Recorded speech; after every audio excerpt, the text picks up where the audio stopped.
It was a special bug. Unlike all her friends, she has bright yellow wings.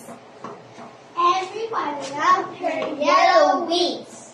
Each morning, baby butterflies said hello, and Manumantis always waved.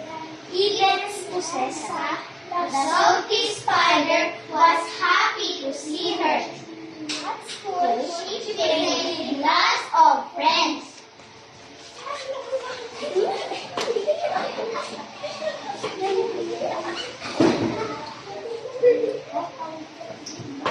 But Lara wanted to be like the other ladybirds.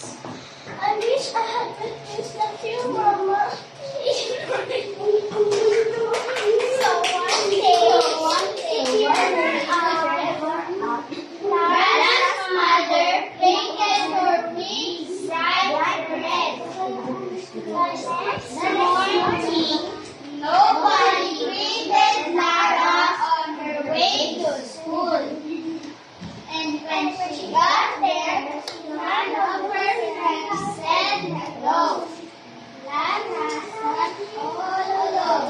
No one noticed her new red wings. Till Miss Mia spotted her and sent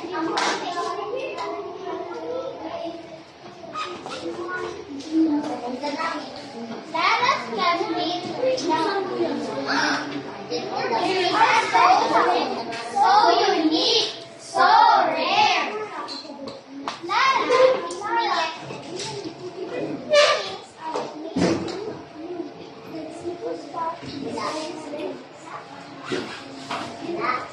Back home, Lara took a long bath and scrubbed until her golden wings grew.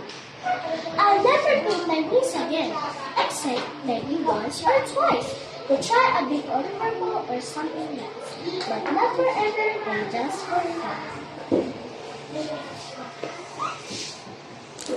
fun.